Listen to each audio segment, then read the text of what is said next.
నమస్తే. Welcome to Vishwada astrology. So, ఈరోజు మన టాపిక్ వచ్చేసి చాలామందికి కెరియర్ గ్రోత్ అనేది లేట్ అవుతూ ఉంటుంది. నిలకడగా ఉండదు. స్టెబిలిటీ అనేది తక్కువ ఉంటుంది కెరియర్ గ్రోత్‌కి సంబంధించి గాని, కెరియర్‌లో గాని. సో, ఆ అంశాన్ని మన జాతకంలో ఎలా చూడొచ్చు? దానికి ఎలాంటి రెక్టిఫికేషన్స్ చేసుకొని, ఎలాంటి రెమెడియల్ మెథడ్స్ తీసుకొని మనం సక్సెస్ అనేది తెచ్చుకోవచ్చు అనే విషయాన్ని ఈ వీడియోలో తెలుసుకుందాం. మీరు మీ కెరియర్‌లో మంచి హైట్స్ రీచ్ అవ్వాలనుకుంటున్నా, గ్రోత్ అనేది ఎప్పుడు వస్తుందో తెలుసుకోవాలనుకుంటున్నా, ఈ వీడియో మీకోసమే. లాస్ట్ వరకు చూడండి.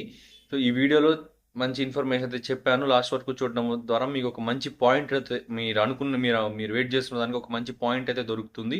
Okay. So, let's start the video. First of all మన కెరియర్ గ్రోత్‌కి సంబంధించి మన జాతకంలో చూడాల్సిన మెయిన్ థింగ్స్ వచ్చేసి ఫస్ట్ హౌస్ అండ్ 10థ్ హౌస్. కొంచెం 11థ్ హౌస్ కూడా ఇంక్లూడ్ అవుతుంది. మెయిన్‌లీ ఫస్ట్ అండ్ 10థ్ హౌస్. ఎందుకంటే ఫస్ట్ హౌస్ అనేది మన సోల్, మన లగ్నం.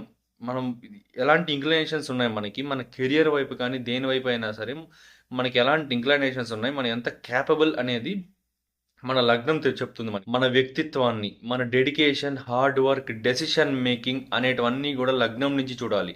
అండ్ మేజర్‌గా ఫస్ట్ హౌస్ అంటే మన మన సోల్, మన క్యారెక్టర్ అనేది మొత్తం కూడా ఇక్కడ ఈ ఫస్ట్ హౌస్‌లోనే నిర్ణయించబడుతుందనమాట. ఓకే.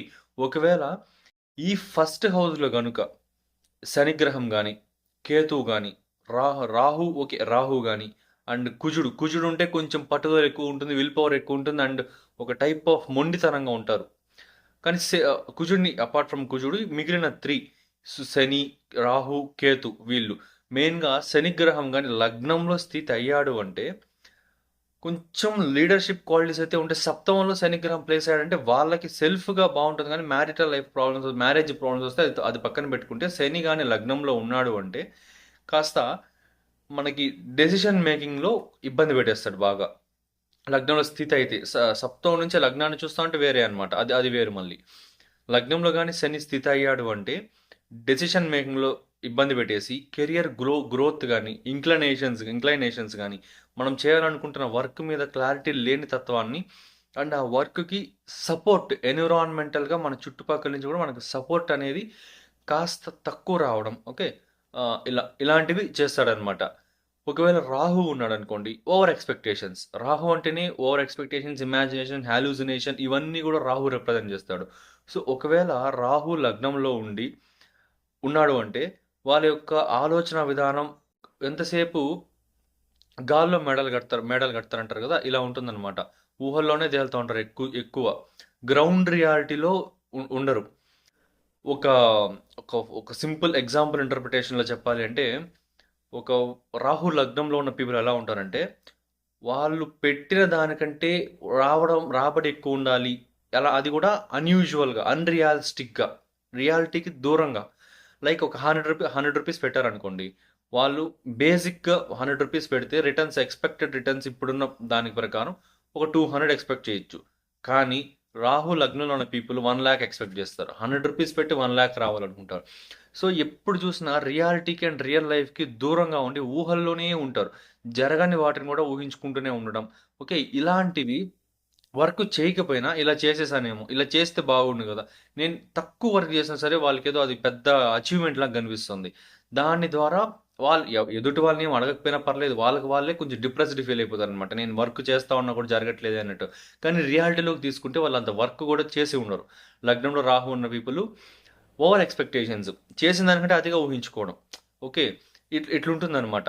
అండ్ ఒకవేళ కేతు ఉన్నాడనుకోండి, వాళ్ళు always detached from everything. Ketu అంటేనే మనకి Ketu represents detachment. So, Ketu లగ్నంలో ఉంటే ప్రతి దానికి దూరంగా, ప్రతి దానికి డిటాచ్డ్‌గా వస్తే వస్తుంది, పోతే పోతుంది. అయితే అవుతుంది, లేదంటే లేదు.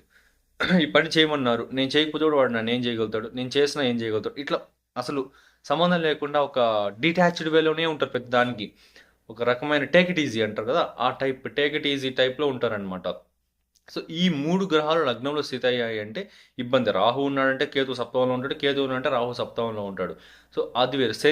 శని గనుక లగ్నంలో స్థితి అయ్యాడు అంటే కొంచెం ఇబ్బందికరంగా ఉంటుందన్నమాట. డెసిషన్ మేకింగ్ అండ్ బద్ధకం, ప్రొకాస్టినేషన్ ఎక్కువొచ్చేస్తుంది బాగా. అండ్ ఆహ్, క్లారిటీ లేని తత్వము. ఓకే. ఇవన్నీ గూడా వచ్చేసి అసలు వర్క్ తెలుసున్నా సరే దాన్ని ఎలా స్టార్ట్ చేయాలి? ఏ వేలో వెళ్ళాలి? ఇవన్నీ గూడా ఇబ్బంది పడిపోతా ఉంటారు.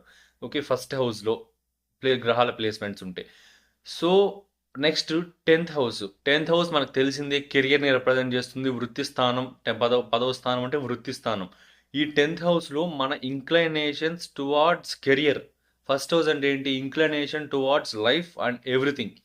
10థ్ house inclination towards career and public image. ఇదంతా కూడా 10థ్ హౌస్ రిప్రజెంట్ చేస్తుంది. సో ఒకవేళ ఇప్పుడు మనకు గనుక 10థ్ హౌస్లో so let's take an example. Jupiter 10థ్లో ఉన్నాడు అనుకోండి, గురుగ్రహం 10థ్ హౌస్లో ఉంటే Jupiter represents growth, expansion, public image, wisdom, knowledge, okay, work అన్నీ కూడా గురుడు రిప్రజెంట్ చేస్తాడు. సో ఒకవేళ 10థ్ హౌస్లో గురుడు ఉన్నాడు అనుకోండి, ఆ పీపుల్ కాస్త ఎర్లీ స్టేజ్లోనే కెరియర్ స్టార్ట్ చేయడం కానీ, లేదా కెరియర్ వాళ్ళు చేస్తున్న వర్క్ని ఫుల్గా బాగా టు టు ద లాస్ట్ బాగా చేసి మంచి నాలెడ్జ్ గెయిన్ చేసుకోవడం, నాలెడ్జ్ షేర్ చేసుకోవడం, ఏదైనా చేయగలుగుతారు అనమాట. ఒకవేళ ఈ ఫేమ్ గురించి మాట్లాడుతున్నాం, సక్సెస్ గురించి సక్సెస్ అనేది గురుడు ఉంటే కొంచెం వస్తుంది ఖచ్చితంగా. గురుడికి ఫేమ్ మెయిన్ రికగ్నైజేషన్ ఫేమ్కి తీసుకున్నప్పుడు గురుడు నుంచి ట్రైన్ ఆస్పెక్ట్స్లో, ఇది కొంచెం వెస్టర్న్ ఆస్ట్రాలజీలోకి వెళ్తుంది. So no problem. గురుడు నుంచి ట్రైన్ ఆస్పెక్ట్లో సూర్యుడు కానీ, ఓకే, శుక్రుడు కానీ, ఇంకా బుధుడు థర్డ్ ప్రయారిటీలో తీసుకోవచ్చు. సూర్యుడు కానీ శుక్రుడు కానీ, మెయిన్గా సూర్యుడు ఫస్ట్ ప్రయారిటీ. సూర్యుడు కనుక ఉంటే ఖచ్చితంగా కెరియర్లో ఫేమ్ అనేది బాగా వస్తుంది. ఆల్రెడీ 10థ్లో గురుడు ఉన్నాడు, గురుడు నుంచి ట్రైన్లో సూర్యుడు ఉన్నాడు, ఖచ్చితంగా ఫేమ్ అనేది బాగా వస్తుంది అనమాట. ఎందుకంటే సూర్యుడు ఒక ఒక వెలుగు, ఒక ఒక అర్థమైంది కదా, ఒక పేరు ప్రతిష్టలు ఇచ్చే ఒక గ్రహం అనమాట. శుక్రుడున్నా కూడా అంటే అంతే. శుక్రుడు కూడా మనకు ఒక ఈ ఎక్కువగా బౌన్సర్స్ ఉండడం కానీ, లేదా సెక్యూరిటీ పీపుల్ మన చుట్టూ సరౌండ్ అయి ఉండడం కానీ, సెక్యూరిటీ పీపుల్ సరౌండ్ అవుతున్నారంటే వాళ్ళు ఆల్రెడీ ఒక పెద్ద ఫేమ్ ఉన్న వ్యక్తులే కదా. సో శుక్రుడు కానీ సూర్యుడు కానీ గురుడు నుంచి ట్రైన్ ఆస్పెక్ట్స్లో ఉంటే చాలా మంచిది.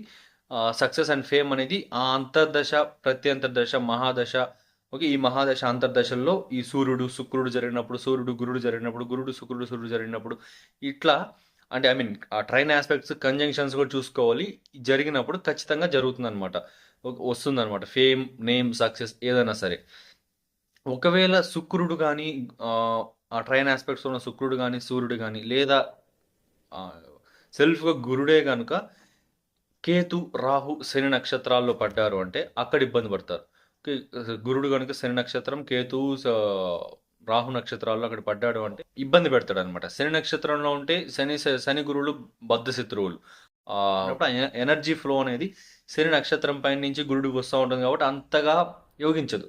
రాహు పైన ఉన్నింది అనుకోండి, గురు రాహుల కాంబినేషన్ కూడా అంత మంచిది కాదు. కొంచెం ఇబ్బంది పెడతారు కెరియర్ విషయంలో, స్ట్రగుల్స్ ఇస్తారు, ఓవర్ ఎక్స్పెక్టేషన్స్ ఇచ్చేసి ఓవర్గా ఒక్కసారిగా పైకి లేపి కింద దోసేస్తారనమాట. ఒక్కసారిగా పైకి లేయడం అంటే గురుడి యొక్క ఇది ఎక్స్పాన్షన్, గ్రోత్. కింద తోసేయడం అంటే హైకి పోయి టక్కన పడిపోవడం రాహు చేసే పని.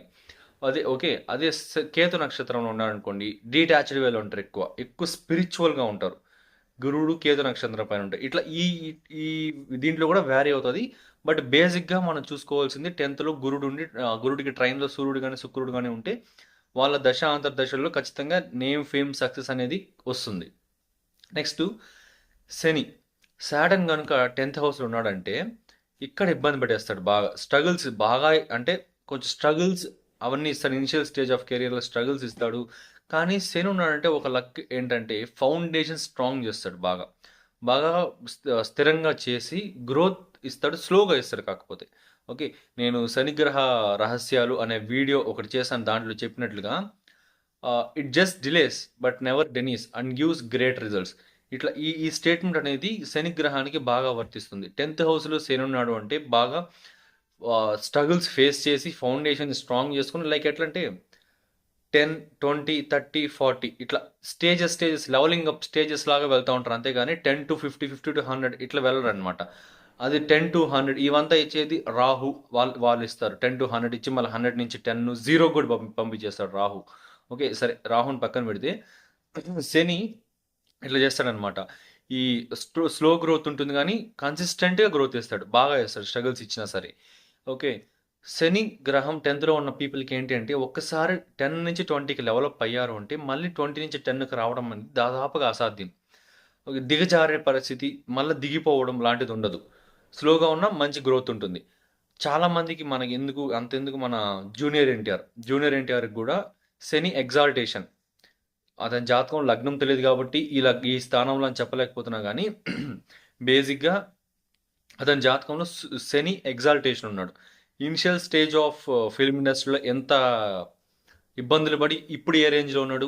సో, ఇట్లా అండ్ చాలా మంది సీఈఓలకు గూడా ఈ శని ఎగ్జాల్టేషన్ గాని, ఓన్ సైన్ గాని, ఫ్రెండ్స్ సైన్‌లో ఉండడం గాని, శనికి ట్రైన్‌లో ఈ శుక్రుడు గాని, బుధుడు గాని వీళ్ళు ఉండడం గాని ఇలాంటివి జరుగుతది. ఖచ్చితంగా ఉంటారనమాట.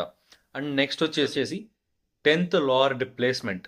ఇప్పటిదాకా మనం 10థ్ హౌస్‌లో ఉన్న గ్రహాల గురించి మాట్లాడుకున్నాం. 10థ్ హౌస్ మీద యాస్పెక్ట్స్ అండ్ ఏ గ్రహం ఉంటే ఎలాంటి ఎఫెక్ట్స్ ఉంటాయని మాట్లాడుకున్నాం. ఇప్పుడు 10థ్ లార్డ్ ఆ వృత్తి అధిపతి, కెరియర్ స్థానాధిపతి అయిన గ్రహం ఏ ప్లేస్‌మెంట్ ఉంటే అలాంటిది ఇస్తుంది. సో, మనకున్న 12 భావాల్లో 10థ్ లార్డ్ 10థ్‌లో ఉండొచ్చు. లేదా వేరే వివిధ భావాల్లో ఉండొచ్చు.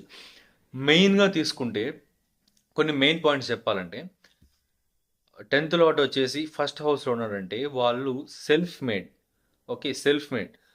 వాళ్ళ సొంత కష్టంతో ఎదిగే పీపుల్ అనమాట. And entrepreneurs. ఓకే. పెద్ద పెద్ద కొంచెం రిస్క్ తీసుకొని పనిని స్టార్ట్ చేసి సక్సెస్ అవ్వగలిగిన క్యాపబిలిటీ అండ్ కెపాసిటీ ఉన్న వ్యక్తులు అవుతారు. లీడర్‌షిప్ క్వాలిటీస్ ఉంటాయి. ఓకే.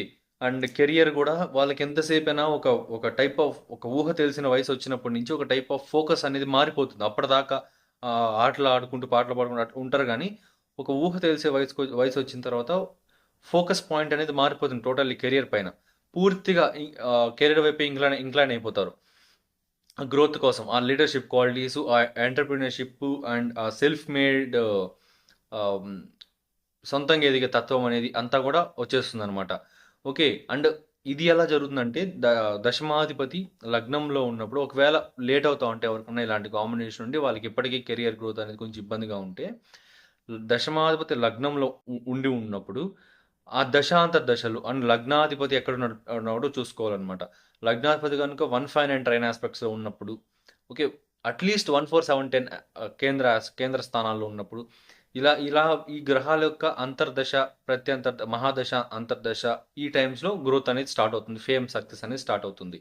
నెక్స్ట్ 6థ్ హౌస్‌లో గనుక 10థ్ లార్డ్ ప్లేస్ అయ్యాడంటే, 6థ్ హౌస్ అంటే మనకి దుస్థానం. 6థ్ హౌస్‌లో 10థ్ లార్డ్ పోయి పడ్డాడు అంటే ఖచ్చితంగా స్ట్రగుల్స్ అండ్ ఛాలెంజింగ్‌గా ఉంటుంది మేజర్‌గా. స్ట్రగుల్స్ అని అనలేం గానీ ఛాలెంజింగ్‌గా ఉంటుంది. కష్టాలు పూర్తిగా వేరు. ఛాలెంజెస్ వేరు. ఛాలెంజెస్ అంటే టాస్క్స్ లాంటివి leveling up from your current comfort zone. Okay. ఉన్న దాని నుంచి కొంచెం గ్రోత్ అవ్వడాన్ని ఛాలెంజెస్ అంటారు. ఈ 6థ్ హౌస్‌లో 10థ్ లార్డ్ ప్లేస్ అయిన పీపుల్ లా, హెల్త్ కేర్, డిఫెన్స్ ఇలాంటి ఫీల్డ్స్ ఈ రిలేటెడ్ ఫీల్డ్స్‌లో వెళ్ళగలిగితే మంచి సక్సెస్ అనేది ఉంటుందన్నమాట. నెక్స్ట్ 10థ్ లార్డ్ గనుక 11థ్ హౌస్‌లో ప్లేస్ అయితే అంటే పక్క రాశిలో ప్లేస్ అయ్యాడంటే 10థ్ లార్డ్ బై 11థ్ హౌస్‌లో ఖచ్చితంగా ఆ పీపుల్ కొంచెం పెద్ద పెద్ద ఆర్గనైజేషన్స్ గానీ, ఇన్‌ఫ్లుయెన్షియల్ పీపుల్‌తో పరిచయాలు గానీ, ఓకే. అండ్ బిజినెస్ మ్యాన్స్ గానీ 11థ్ హౌస్ అంటేనే మన network, social circle, friend circle ఇదంతా కూడా రిప్రజెంట్ చేస్తుంది. సో, ఇలాంటి వాళ్ళ పరిచయాల ద్వారా గ్రో అయ్యే అవకాశాలు, ఇలాంటి వాళ్ళ పరిచయాల ద్వారా కొంచెం వాళ్ళు కూడా సక్సెస్ అండ్ ఫేమ్‌లోకి వచ్చే అవకాశాలు ఎక్కువుంటాయన్నమాట. సో, మీ జాతకంలో కూడా 10థ్ లార్డ్ ఎక్కడ ప్లేస్ అయ్యాడో కామెంట్ చేయండి. చూద్దాం ఎవరెవరికి ఎక్కడెక్కడ ఉన్నారో అని. సో, నెక్స్ట్ వచ్చేసి ప్లానెటరీ ఇన్‌ఫ్లుయెన్స్. మన ఫస్ట్ హౌస్ అండ్ 10థ్ హౌసెస్ మీద ఎలాంటి ప్లానెట్స్ ఇన్‌ఫ్లుయెన్స్ ఉంది? శని, రాహు, కేతు, కుజ గ్రహాలకు సంబంధించి గురుడు, శుక్రుడు, బుధుడు, సూర్యుడు, చంద్రుడు వీళ్ళలో ఏ గ్రహాల యొక్క ఇన్‌ఫ్లుయెన్స్ అయితే ఎక్కువుంది? మెయిన్‌గా శని ఇబ్బందులు పడుతున్నాడంటే శని, రాహు, కేతు అండ్ కుజుడు గూడా వస్తాడు అప్పుడప్పుడు. సో, ఈ గ్రహాలే ఎక్కువ ఇబ్బంది పెడతా ఉంటారనమాట. సో, ఈ శని, రాహు, కేతువులు వాళ్ళు 10థ్ అండ్ ఫస్ట్ హౌసెస్ మీద మాలెఫిక్ ఇన్‌ఫ్లుయెన్సెస్ చేస్తూ ఉన్నారంటే అంటే చెడు ప్రభావాల్ని ఇస్తున్నారు అంటే ఖచ్చితంగా రెమెడీ చేసుకోవాల్సి ఉంటుందన్నమాట. So, and one more thing remedies చెప్పట్లేదు అనేసి చాలామంది కామెంట్ సెక్షన్‌లో అడిగారు పోయిన వీడియోలో కూడా. సో, ఆ రెమెడీస్ అనేటివి చెప్పలేమండి. ఎందుకంటే, ఇప్పుడు ఒక్కొక్క జాతకంలో ఒక్కొక్క హౌస్‌లో ప్లానెట్ ప్లేస్ అయినప్పుడు, ఒక రాశిలో 3 నక్షత్రాలుంటాయి, 9 పాదాలుంటాయి. ఆ గ్రహం పోయి ఏ నక్షత్రం పైన, ఏ పాదం పైన ప్లేస్ అయ్యింది, దాని మీదకి ఏ యాస్పెక్ట్ ఉంది, ఆ నక్షత్రాధిపతి ఎవరు, అసలు ఏ నక్షత్రం అది, ఏ పాదం అది, ఇవన్నీ కూడా ప్రతిదీ చూసుకొని మాత్రం రెమెడీ అనేది చెప్పాలన్నమాట. రెమెడీ చెప్తే అప్పుడే అది ఖచ్చితంగా వర్క్ అవుతుంది. సో, ఇప్పుడు ఒక సింపుల్ ఎగ్జాంపుల్ చెప్తే కొంతమందికి సూట్ అయ్యే కొన్ని పదార్థాలు కొంతమందికి సూట్ అవ్వవు. లైక్ కొంతమందికి పన్నీర్ బాగా ఇష్టం, సూట్ అవుతుంది బాడీకి. కొంతమందికి తింటే అలర్జీ వస్తుంది. కొంతమందికి క్యాబేజ్ తింటే బాగుంటుంది. కొంతమందికి క్యాబేజ్ తింటే అలర్జీ వస్తుంది. సో సేమ్ ఎగ్జాంపుల్ ఇక్కడ కూడా. ఎందుకంటే వాళ్ళ బాడీస్ టైప్స్ వేరు, వాళ్ళ చార్ట్లో ప్లానటరీ ఇన్ఫ్లుయెన్సెస్ కూడా వేరే, అంతే కదా. వాళ్ళ చార్ట్లో ప్లానటరీ ఇన్ఫ్లుయెన్సెస్ వేరు ఉన్నప్పుడు ఆ గ్రహం పోయి ఏ నక్షత్రం పైన ఏ ఆ, పాదం పైన ప్లేస్ అయిందో దానికి సంబంధించి దాని ఆస్పెక్ట్స్ ఎలాంటివి ఉన్నాయి అవి చూసి అప్పుడు మాత్రం రెమెడీ అనేది సజెస్ట్ చేయాలి. రెమెడీ అనేది చేసుకోవాలి, అప్పుడు మాత్రమే పని చేస్తాయి. లేకపోతే పని చేయి. ఇప్పుడు శని ప్రాబ్లం ఉండి నేను ఆ, బుధుడికి సంబంధించిన రెమెడీ రికమెండ్ చేస్తే కుదరదు కదా. ఇన్ని ఉంటాయి ఈ గ్రహాలు, నక్షత్రాలు, ప్లేస్మెంట్స్, భావాలు, హౌజెస్కి సంబంధించి రాశి అంటే దాంట్లో ఉన్న నక్షత్రాల పాదాలు, వీటిలో ప్లేస్ అయిన గ్రహాలు, వాటి మీద కంజంక్షన్స్, అవి ఉన్న గ్రహాలతో కంజంక్షన్స్, వాటి మీద ఆస్పెక్ట్స్, ఇవన్నీ చూసి మాత్రం ఇన్ని ఉంటాయి అనమాట చెప్పడానికి. రెమెడీస్ అనే రెమెడీ చెప్పాలంటే ఇన్ని చూడాలన్నమాట. సో ఈజీగా రెమెడీ చేసి చెప్పేసారంటే 100 వీడియోలు పెట్టొచ్చు నేను ఈ పాటికి. సో ఏదో ఇంకా వ్యూస్ కోసం నేను ఏదో ర్యాండమ్ ర్యాండమ్ రెమెడీని యూట్యూబ్లో అప్లోడ్ చేస్తే దాన్ని చూసుకొని బాగుందనుకోవడమే తప్పిస్తే, అవగాహన చెప్తున్నాను మీకు. ఇన్ని ఉంటాయి, వీటిని బేసిస్ మీద చెప్పాలి రెమెడీ అని, అది అర్థం చేసుకోవట్లేదు ఎవరు కూడా. సో ఎనీవేస్, సో ఈ పాయింట్స్ అన్నీ కూడా మీకు సంబంధించి మీరు కెరియర్, నేమ్, ఫేమ్, సక్సెస్కి సంబంధించి ఒక ఎక్స్పీరియన్స్డ్ అండ్ ఎక్స్పర్ట్ ఆస్ట్రాలజర్కి చూపించి మీరు ఈ పాయింట్స్ అన్నీ కూడా చూపించి తెలుసుకోవచ్చు అనమాట. ఈ పాయింట్స్ అన్నీ కూడా మీ జాతకంలో ఎగ్జామైన్ చేయించి మీరు పర్ఫెక్ట్ రెమెడీ అయితే పొందొచ్చు. ఓకే, నెక్స్ట్ ఈ లాస్ట్లీ యోగాస్. ఫైనల్గా యోగాస్, ఈ శుభయోగాలు, కొంచెం నెగిటివ్ యోగాలు, benefic yogas and malefic yogas రెండు కూడా చెప్తాను. బెనిఫిక్ యోగాస్ విషయానికి వస్తే మనకి ఈ రాజయోగం 159, 14710 హౌజెస్లో లగ్నం నుంచి కానీ చంద్ర లగ్నం నుంచి కానీ 14710, 159 హౌజెస్లో మనకి ఈ శుభగ్రహాలు ప్లేస్ అయ్యాయంటే అది ఒక టైప్ ఆఫ్ రాజయోగం అనమాట. ఓకే, ఈ రాజయోగం ఉన్నా కూడా కెరియర్లో నేమ్, ఫేమ్, సక్సెస్ అనేది వస్తుంది. అది ఎప్పుడు యాక్టివేట్ అవుతుంది అనే విషయాన్ని తీసుకోవాలనుకుంటే ఆ 159, 14710, మెయిన్లీ 159లో ఏ ప్లానెట్స్ ప్లేస్ అయినాయో చూసుకొని ఆ planets conjunction, aspects and degrees and నక్షత్ర ప్లేస్మెంట్స్ ఇవన్నీ చూసుకొని ఆ దశ భుక్తుల్లో ఖచ్చితంగా ఫేమ్, నేమ్, సక్సెస్ వస్తుంది. ఓకే, నెక్స్ట్ పంచమహాపురుష యోగాలు. ఈ పంచమహాపురుష యోగం అంటే ఈ కుజుడు, బుధుడు, శుక్రుడు, గురుడు, శని వీళ్ళంతా కూడా ఓన్ ఆర్ ఎగ్జాల్టెడ్ ఆర్ మిత్ర క్షేత్రాల్లో ఉన్నప్పుడు పంచమహాపురుష యోగాల్లో ఒకటి మీకు అప్లై అవుతుంది అనమాట. ఓకే, సో ఈ యోగం ఉన్నప్పుడు కూడా మనకి నేమ్, ఫేమ్, సక్సెస్ అనేది బాగా వస్తుంది. నెక్స్ట్ గజకేసరి యోగం. గజకేసరి యోగం అంటే మనకి చంద్రుడి నుంచి గురుడు కేంద్ర కోణాల్లో, చంద్ర లగ్నం నుంచి గురుడు కేంద్ర కోణాల్లో ఉన్నప్పుడు గజకేసరి యోగం అయితే అప్లై అవుతుంది అనమాట. ఈ గజకేసరి యోగం ఉన్న వాళ్ళకి కూడా మన మంచి నేమ్, ఫేమ్, సక్సెస్ ఉంటుంది. నెక్స్ట్ ఈ ధర్మ కర్మాధిపతి యోగం 9th and 10th lot conjunction in 10th house or 9th house or 11th house or 5th house, ఇట్లా ఈ హౌసెస్లో ప్లేస్ అయినప్పుడు కూడా మనకి ఈ యోగం అయితే అప్లై అవుతుంది. నేమ్, ఫేమ్, సక్సెస్ అనేది బాగుంటుంది. నెక్స్ట్ మెయిన్లీ అమల యోగం. శుభగ్రహాలు 10th హౌస్లో ప్లేస్ అయినప్పుడు అమల యోగం వర్తిస్తుంది. లైక్ గురుడు కానీ, శుక్రుడు కానీ, శుభగ్రహాలతో కలిసిన బుధుడు కానీ, అండ్ ఈ చంద్రుడు, పూర్ణచంద్రుడు, ఇట్లా ఈ గ్రహాలు ఉన్నప్పుడు అమలయోగం వర్తిస్తుంది. నేమ్, ఫేమ్, సక్సెస్లో బాగా ఉపయోగపడుతుంది.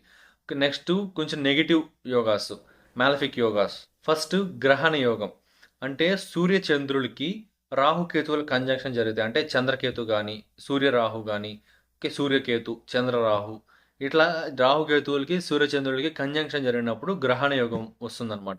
ఈ గ్రహణ యోగం ఉన్నప్పుడు గ్రహణ యోగం ఖచ్చితంగా కొంచెం deep fame and late success, late fame అనేది ఉంటుంది. ఓకే, ఈ నెగిటివ్ మ్యాలఫిక్ యోగాస్కి కూడా రెమిడియల్ మెథడ్స్ ఉంటాయి, ఖచ్చితంగా చేసుకోవచ్చు. దీనికి కూడా రాహు సూర్యుడితో కలిసినాడ, చంద్రుడితోన, రాహు కేతుతో, కేతు సూర్యుడితోన, చంద్రుడితోన, ఇట్లా ఇవి చూసుకొని రెమిడియల్ మెథడ్స్ చేసుకుంటే ఈ యోగాస్ కూడా కొంచెం ఆ నెగిటివ్ ఎఫెక్ట్స్ అయితే పాసిఫై అవుతాయి అనమాట.